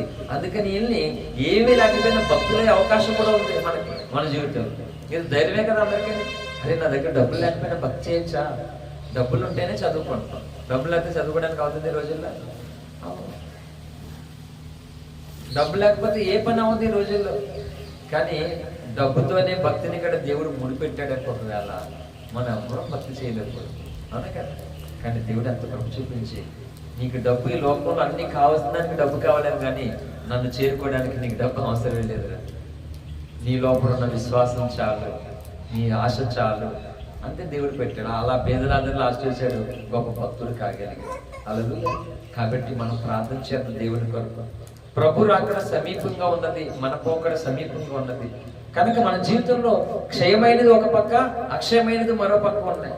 ఈ క్షయమైన దాని కొరకు నువ్వు ఎంత కష్టపడినది ఇక్కడే వదిలేసి వెళ్ళిపోవాలి, అది రాదేది. అంటే అక్షయమైన దాని కొరకు, నిత్య జీవము కొరకు అంట మనం ప్రయాసపడితే కష్టపడితేనంట అవన్నీ కూడా మనతో పాటు దేవుని రాజ్యానికి వస్తాయట. అవి మనల్ని నరకం నుండి తప్పిస్తే, అవి మళ్ళీ పరలోకానికి తీసుకెళ్తే, పరలోక రాజ్యంలో నువ్వు దేవుని కొరకు కష్టపడింది, ప్రయాసపడింది, రిస్క్ చేసింది, పోరాటపడింది అంతా కలిపంట నీకు గొప్ప బహుమానం ఉంటుందంట. క్రీస్తులు అసలు ఏముండదు. నేను చెప్తున్నాను మీకు, నేను చెప్పాను కదా, చాలా సార్లు జీవితంలో ఆదివారం దేవుని సన్నిధిలో కానుకేయడానికి డబ్బులు లేదు. అదే చెప్తున్నాను. కాకినాడ వచ్చింది, ఎందుకంటే మా అమ్మ ఇక్కడ ఉన్నంతసేపు ఏవి ఉండేవి. అమ్మ ఎప్పుడైతే వెళ్ళిపోయిందో డబ్బులు లేవు నా దగ్గర, ఏమైనా ఛార్జెస్కి వెళ్ళడానికి. కొన్నిసార్లు నా బైబుల్లో 50 రూపాయలు, 20 రూపాయలు, 10 రూపాయలు దొరికే నాకు. నేను ఎక్కడ పెట్టుకున్నాను? నా ముఖం నా దగ్గర ఉంటే కదా పెట్టుకోవడానికి. తీసేసిన బట్టలలో కూడా ఏమైనా ఎదుగుతే అలా 10 రూపాయలు, 20 రూపాయలు, 50 రూపాయలు దొరికాయి. నిజం చెప్తున్నాను, అసలు నా దగ్గర లేనే లేవు, కానీ దొరికేవన్నమాట. నాకున్న విశ్వాసం ఏంటంటే దేవుడు ఈ రోజు ఆరాధనకి వెళ్ళడానికి ఏదోలా సాయం చేస్తాడా, కానీ నేను అలా ఎతికేవాడిని అండి. నిజంగా అలాగే దొరికాయి. కానీ మీకు అద్భుతమైన ఒక మాట చెప్తున్నాను. వెళ్ళి చర్చికి వెళ్ళినటువంటి దినాల్లో కానుకేసిన కంటే ఈయన దినాలే నాకు ఎక్కువ. కానీ అలా కానుకేయట్లేదని నేను చాలా ఏడ్చేవాడిని దేవుడి దగ్గర. అందరూ చేస్తుంటే నేను నిలబడి ఆ కానుకలు పాట పాడుతున్నప్పుడు చాలా ఏడ్చి, దేవా నా దగ్గర ఏమీ లేవు, ఇప్పుడు ఇక్కడ రాగలిగానంటే వాళ్ళు సాయం చేసి, వీళ్ళు సాయం చేసి అలా వచ్చాను. ఇప్పుడు తిరిగి వెళ్ళడానికి నా దగ్గర డబ్బులు లేవు ప్రభావ, ఎలా నాకు అని చెప్పేసి కానుక ఇవ్వలేకపోతున్నాను. 1 రూపాయి కూడా వేయడానికి లేదంటే చాలా ఏడ్చేవాడిని. ఇలాగ అడుగుతుంది. హైదరాబాద్ కూడా ఇక్కడ తామరేవు కాకినాడలో ఆరాధనలో సేమ్ పరిస్థితి, హైదరాబాద్కి వెళ్ళిన తర్వాత కూడా సేమ్ పరిస్థితి. అయితే ఒక రోజు దేవుడు నాతో మాట్లాడిన మాట ఏం చెప్తున్నా, నాకు చెప్పిన మాట చెప్తున్నాను మీకు. ఇప్పుడు నువ్వు ఇక్కడ నుంచి అంత దూరం వెళ్తున్నావు కదా, ఛార్జీ ఎంత అవుతుంది? అప్పుడు ఎంత? 15 రూపాయలు ఒక సైడ్. ఒక డైరెక్ట్ బస్సు దొరికితే హైదరాబాద్కి, మేమున్న రూమ్ కాడ నుంచి 3 కిలోమీటర్లు నడిచి స్టాప్ పడితే మనకు కావాల్సిన బస్సు దొరికింది. అక్కడ డైరెక్ట్ ఎక్కితే 15 రూపాయలు తీసుకెళ్ళిపోద్ది. మళ్ళీ సేమ్ అక్కడికి వచ్చేసి ఇక్కడి నుంచి మళ్ళీ 3 కిలోమీటర్లు ఇంటికి నడుచుకుని అంటే 15 రూపాయలు, 30 రూపాయలు. అదే ఇంటికాడికి వచ్చి బస్ స్టాప్ దగ్గరికి వెళ్ళాలనుకో, ఆ 30 రూపాయలు ఆటోడికి ఇవ్వాలి. అటు బస్ స్టాప్ దగ్గర తీసుకెళ్తాడు అంతే. ఆ 30 రూపాయలు అక్కడికి వెళ్ళి ఇక్కడికి వచ్చేవచ్చు మాట. స్టార్టింగ్ హైదరాబాద్ మేము వెళ్ళినప్పుడు, తర్వాత ఇప్పుడు రేట్లు పెంచేసారు తర్వాత. అయితే దేవుడు చెప్పాడు నాతో, నేను ఇలా కానుక వెళ్ళిపోతున్నానని ఏడుస్తుంటే బాధపడుతుంటే, ఇక్కడికి నువ్వు రావడానికి ఎంత అయింది? 15 రూపాయలు. అంటే 15 అంటే ఈ 30 రూపాయలు ఖర్చు పెట్టావు కదా నా దగ్గర రావడానికి, మరి వేసావు కదా కానుక, బాధపడుతుంది ఏమిటి అంటాడు దేవుడు నన్ను. నిజంగా నాకు కళ్ళట్టుకొని ఏడుపు వచ్చిందండి. మీకు ఎప్పుడు చెప్పలేదు కదా ఈ విషయం, మీకే కాదు, నేను ఎవ్వరికి ఎప్పుడు చెప్పలేదు ఈ విషయం. దేవుడు నాకు చెప్పాడు ఈ విషయం. నాకు 30 రూపాయలు కానుకేసావు నా కుమారుడు, నువ్వు ఎందుకు ఏడుస్తున్నావు, వేయలేదని బాధపడుతున్నావు. అప్పుడు చెప్పాడు మాట దేవుడు నాకు, నా పేరుట నన్ను ఊహించుకొని దేవుడి దగ్గరికి దేవుడి పేరుట అని నా కొరకు నువ్వు ఖర్చు పెడుతున్నావు రూపాయి, నువ్వు ఛార్జెస్ ఖర్చు పెడుతుంది, ఇది అంతా కూడా నువ్వు నాకు కానుకే ఇస్తున్నావు, నువ్వు నాకు ఇవ్వట్లేదంటే నువ్వే ఎక్కువ ఇస్తున్నావు అందరికంటే అన్నాడు దేవుడు. అప్పుడు నాకు నిజంగా చాలా స్తుతించానమాట దేవుడిని. అలా దేవుడు నాతో మాట్లాడినప్పుడు ఎంత ఆనందం అంటే చెప్పలేదు మాట. నిజంగా ఆ దృశ్యం బాగా ఎండ సొమ్మసి వెళ్ళిపోతుంది, ఇంకా పడిపోయి చచ్చిపోతాం, గొంతు ఎండిపోతుంది, కళ్ళు తిరిగేస్తే పడిపోతాం. అటువంటి సమయంలో ఒక చల్లని మేఘ వేసింది మాట మనం ఉన్న చెట్ట. అటువంటి సమయంలో ఎవరో ఒక ఆయన, బాబు వెళ్ళరా అని పిలిచాడు. వెళ్తే ఈ కొబ్బరి బొండ తాగి నీకే అని ఇచ్చేనుకో, అసలు ఊహించగలవా? కొబ్బరి బొండ ఆ ఎండలో దొరకడం ఏంటి, అంతసేపు ఎండ గీమనలో ఉండే అంట, చల్లని మేఘం రావడం ఏంటి, అంత విచిత్రం కాదు. ఆ రోజు నా జీవితం అలా అనిపించింది. దేవుడు మాట్లాడితే అలా ఉంటుందని ముందు చెప్పాను, కాండపంట చెప్పాను మన. ఇంతకాలం నేను భక్తి, ఆరోగ్యం లేకపోయినా నేను ఒక భక్తి చేయడానికి కారణం ఏంటంటే, నా ప్రార్థనా గదిలో నేను దేవుడి స్వరం మీద పెరిగానని చెప్పాను. హల్లెలూయా. నిజమే, అనేక మార్లు మీరు నాతో ఎలా మాట్లాడుతున్నారు, నేను మీతో ఎలా మాట్లాడుతున్నాను, అనేక సార్లు, ఒకసారి 2 సార్లు కాదు, అనేక సార్లు ప్రభు నాతో మాట్లాడాడు.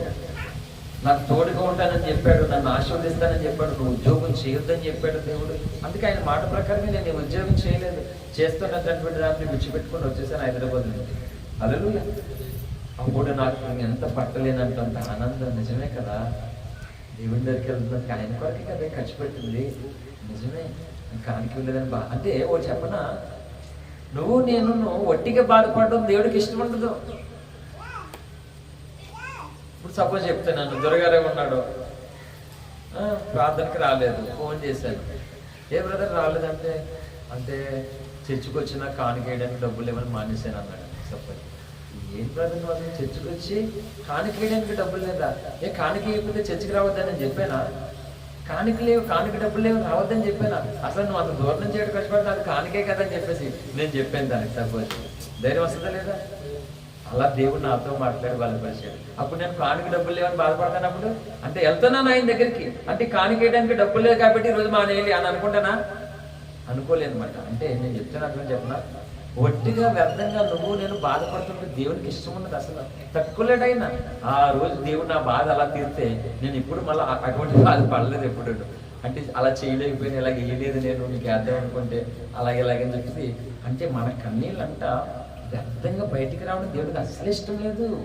తన పిల్లలు ఏడుస్తుంటే దేవుడు అసలు తట్టుకోలేడు. అసలు చాలా బాధపడతాడు దేవుడు మన కోసం. ఎంత తల్లి కంటే తండ్రి కంటే ఎక్కువగా ఆశపడతాడు దేవుడు. అందుకే అన్నాడు, తల్లి అయిన మరచనేమో నేను నిన్ను మరువను, చూడుము నా అరచేతులలో నిన్ను చెక్కి ఉన్నాను, నీ పాదము తొట్టిల్ల నీయను నేను, నిన్ను కాపాడువా కునుగడు నిదురుకోడు అని చెప్పి వాగ్దానం చేసిన యేసయ్యా తల్లిలా లాలించును, తండ్రిలా ప్రేమించును, తల్లిలా లాలించును, తండ్రిలా ప్రేమించును. హల్లెలూయా. అందుకేనంట మన ప్రతి కన్నీరట దావీదు భక్తుల కీర్తనలో దేవుడు అంట తన కవిలోనూ రాశాడట.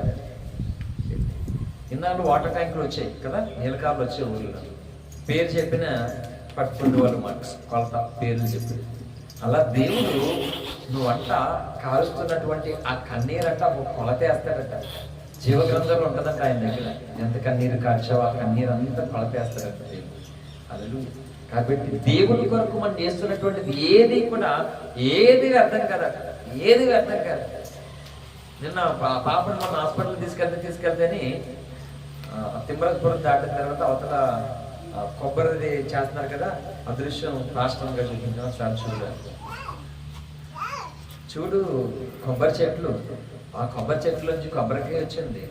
ఆ కొబ్బరికాయ ఏమో లోపల ఉన్నటువంటి గుజ్జు నూనెకని దానికని దీనికని చట్నీలకని సాంబార్కని లోపలికి వెళ్ళిపోతుంది. కానీ ఆ కొబ్బరి పైన ఉన్నటువంటి పీసు, ఆ కొబ్బరిపై ఉన్నటువంటి పీసు చూడు ఎంత మృదువుగా తయారవుతుందో. ఇది దాని ఈళ్ళు చీపులు కట్టుకెళ్తుంది. ఆ కొబ్బరి చీపేమో పీసు పరుపుల్లోనికి ఇంకొకటి ఎలా మారుతుందో చూడింది అని చెప్పేసి. అంటే కొబ్బరి నుండి వచ్చేది ఏది అర్థం కాదు, అవునా? కొబ్బరి నుంచి వచ్చేది ఏది అర్థం కాదు. ఎందుకు దేవుడు ఎలా పెట్టాడంటే అలాగే మనము దేవుని పేరట చేసేది ఏది అర్థం కాదు. హల్లెలూయా కదా. దేవుడి కొరకు మనం వెళ్తున్నాం, నడిచి వెళ్ళే వాళ్ళు నడిచి వెళ్తున్నారు, బండి మీద వెళ్ళే వాళ్ళు బండి మీద వెళ్తున్నారు, ఏంటి పరిగెట్టే వాళ్ళు పరిగెడుతున్నారు. ఇలా రకరకాలుగా ఉన్నాయి. అది ఏది ఇప్పుడు అర్థం కాదు. ఎందుకంటే చేసేది ఎవరి పేరట అంటే ఆయన పేరట. హల్లెలూయా. అందుకే దేవుని పేరట వచ్చే వారికంట శుభములు. అలాగే దేవుని పేరట వందనాలంట, దేవుని పేరట శుభకుడంట. కనుక అందుకే మీ ప్రయాసం క్రీస్తునందు వ్యర్థము కానేరదని ఎరిగి అంట స్థిరులను కదలిని వారినై ఉండాలని పౌలు చెప్పాడు 1 కొరింథీ పత్రిక 15వ అధ్యాయం చివరి వచనంలో. హల్లెలూయా. కాబట్టి మన జీవితంలో క్షయమైపోతుంది అంటే ఇక్కడ ఉండిపోతుంది, దేహం కూడా క్షయమైపోతుంది ఏదో రోజు. ఇక్కడ మెట్లో పెట్టేవాళ్ళు ఇది ఎంత అందమైనటువంటి దేహం అనే సరే, కానీ అక్షయమైనటువంటి మన ఆత్మ ఉందో లోపల. ఆత్మ క్షయము కాదు, అది నరకానికి వెళ్తే నరకంలో ఉండాలి, స్వర్గానికి వెళ్తే స్వర్గంలో ఉండాలి. నన్ను చాలా చోట్ల ఎవరినో చనిపోతేనే సమాధిలోనూ బైబిల్ వేసేస్తారు. మన సంఘంలో తల్లి గారు చనిపోయినప్పుడు వాళ్ళ ఇంట్లో తెచ్చి బైబిల్ ఎట్టిపోతున్నారు పెట్టులో ఏవద్దని చెప్పాను. కొంతమంది అన్నారు తమిళనాడు నుంచి చచ్చిపోతేనే బైబిల్ వేసే సమాధానం అన్నారు. నిన్న సమాధిలో పెడతాను అంతేగాని బైబిల్ నీతో ఏను, బైబిల్ నీ గుండెల్లో పెట్టుకోమన్నాను. హల్లెలూయా. ఇప్పుడు బయట కొనుక్కున్నటువంటి బైబిల్ మట్టిలో పెట్టను నేను. అసలు ఆ బైబిల్ కాకుండా వేరొక బైబిల్ అంటే దేవుని సన్నిధిలో నువ్వు వింటున్నటువంటి వాక్యము అని ఇదంతా ఒక బైబిల్గా నీ గుండెల్లో పెట్టుకోవాలి. అది పెట్టుకుంటే నీకు లేదు. కానీ ఈ బైబిల్ మెట్లో ఎలా కప్పెడతామంటే కొంతమంది బుద్ధి లేని భాషలు అలా చేయకూడదు అసలు. మట్లో బైబిల్ కప్పెట్టడం ఏంటి? తప్పు కదా, చేయకూడదు అలాగ అసలు. ఏ వాళ్ళకున్న బంగారం నగలా కప్పెడతారా మెట్లో నెట్టేసి? అంటే బైబిల్ తేరగా దొరుకుతుంది వీళ్ళకి పెట్టేయడానికి. ఆవిడ అడిగిందంటే పెట్టేస్తారంట. నేను అట్లా పెట్టను అసలు. ఎందుకంటే దేవుని వాక్కును మనం అట్లా మట్టిపోయి చేయకూడదు అన్నమాట. మన గుండెల్లో నింపేసుకోవాలి. నరన్న రక్తం లేకపోవచ్చు, ఆరోగ్యం లేకపోవచ్చు, ధనం లేకపోవచ్చు, కానీ దేవుడు వాక్యం చేత మన శరీరం అంతా నింపుకోవాలి. అలా పెట్టుకున్నాడు దేవుని శక్తి అక్కడ ఉంటుందన్నమాట. ఒకవేళ నిజంగానే ఏ శవాన్ని అన్నది పొద్దున శవం దగ్గర కప్పెట్టామంటే లేచి కూర్చుంటది. నిజమే, అవసరమైనప్పుడు ఎలీషా శవాన్ని అలాగే దుమ్ములు తాగాయంట. ఇంకొకరు లేచి కూర్చున్నాడు దెబ్బతోటి. అప్పటిదాకా మోసుకొని చూసిన అయ్యో పాపం అని ఎడుతున్న వాళ్ళు ఈ శవం లెక్కనే దెయ్యం పారిపోతున్నారు అక్కడ. అంటే లెగడం కూడా ఇష్టం లేదు కొంతమందికి. కాబట్టి శరీరము క్షయమైనది, ఆత్మ అక్షయమైనది. కాబట్టి క్షయమైపోతున్న ఈ శరీరము కొరకే ఇల్లు కట్టుకోవడం కొరకు, భోజనం చేయడం కొరకు, పెళ్లిళ్ళ కొరకు, ఇంకోటి కొరకే ఎంతో గొడ్లా మనం కష్టపడుతున్నాం. ఓకే, మరి యుగ యుగాలు నిత్య జీవం కోటాను సంవత్సరాలు మన ఆత్మ ఉండాలి. అగ్నిగుండంలో అయినా సరే, నరకంలోనైనా సరే. అగ్నిగుండం అదే నరకం నుండి తప్పించుకుని నిత్య జీవంలో ఉండడం కొరకు మరి ఇంకెంత కష్టపడాలి దేవుని ప్రజలు? చెప్పండి, ఇంకెంత ప్రయాసపడాలి, ఇంకెంత కష్టపడాలి? అందుకే బైబిల్ చెప్పింది, క్షయమైనటువంటి దాని కొరకు కష్టపడుకుడి, అక్షయమైనటువంటి దాని కొరకు కష్టపడుడని దేవుని వాక్యం చదివిస్తుంది. కాబట్టి అలా మరి ఈ క్షయమైనటువంటిది శరీరం క్షయమైపోతుందని మరి బట్టలు వద్దా? బట్టలు కావాలంటే ఉద్దున చెత్తదా? ఇప్పుడు క్రిస్మస్ సీజన్ వచ్చింది, ఇంట్లో నలుగురు బట్టలు కొనుక్కోవాలంటే 6,000-5,000 ఉండాలి. అవునా? 5,000-6,000 ఉండాలి. నేను ఎలా ఆలోచించాను? 5,000-6,000 అట్టుకుని పాస్టర్ గారికి, పిల్లలకి, ఆడికి ఇడికి నాకు కొనేంత ఓపిక లేదు. 5,000-6,000 ఉంటే ఈ 3 రోజులు ఉపవాస ప్రార్థన పెడతాను అక్కడ, కాబట్టి బంద్ అని చెప్పాను. ప్రార్థన చేసుకుంటే దేవుడు ఇష్టమైతే దేవుడు ఇస్తాడు, లేకపోతే బంద్. ఉన్న చేసేసుకోవడం ఆ రోజు. కానీ ఆ కొనే డబ్బులు అంటే జనవరి 1 ప్రార్థనకి, 3 రోజులు ఉపవాస ప్రార్థనకి బయట నుంచి వచ్చే పాస్టర్లకి ఏదో సరిపోతుంది. అంటే క్షయమైన ఆహారమే, బట్టలు అవసరమే, క్షయమైన ఆహారమే, మంచి భోజనం అవసరమే, క్షయమైన ఆహారమే, మనసు అవసరమే. అవసరం లేదా? అవసరమే. అంటే అవన్నీ అవసరమే. దీని కొరకు మనం ఎంత ప్రయాసపడి, ఎంత కష్టపడి కొనుక్కుంటామో మనం, అలాగేనంట ఆత్మ సంబంధమైనటువంటి గొప్ప ఈవులు, వరాలు, కోరికలు, దేవుని దగ్గర బహుమానాలు పొందుకోవడానికి ఇంకా రెట్టింపు కష్టపడాలట. అర్థమైంది ఇప్పుడు నా టాపిక్? హల్లెలూయా. అలా కష్టపడడానికి దేవుని జీవాహారం అని ఆయన శరీర రక్తమును మనం సేవిస్తున్నప్పుడు దేవుని శక్తి నిన్ను తాకుతుంది. ఆ శక్తి చేత నువ్వు మునిగిపోకుండా, నువ్వు పడిపోకుండా, నువ్వు ఓడిపోకుండా నువ్వు విజయము పొందడానికి దేవుడు కృప చూపిస్తాడు. అట్టి కృప పరిశుద్ధాత్మ దేవుడు మనందరికీ లైవ్ లో చూస్తున్న వారికి అనుగ్రహించును గాక. ఆమేన్. Thank you. అందరికీ ప్రభు పేరిట ప్రత్యేకమైనటువంటి వందనాలు. మోకరించి మనం ప్రార్థన చేసుకుందాం. అవన్నీ ఉండదు నడిపించాలి. భయంగా నొక్కాలండి. ఏంటంటే కదా ప్రార్థన చేసుకున్నాం. అందరూ తమలో వచ్చి ప్రార్థన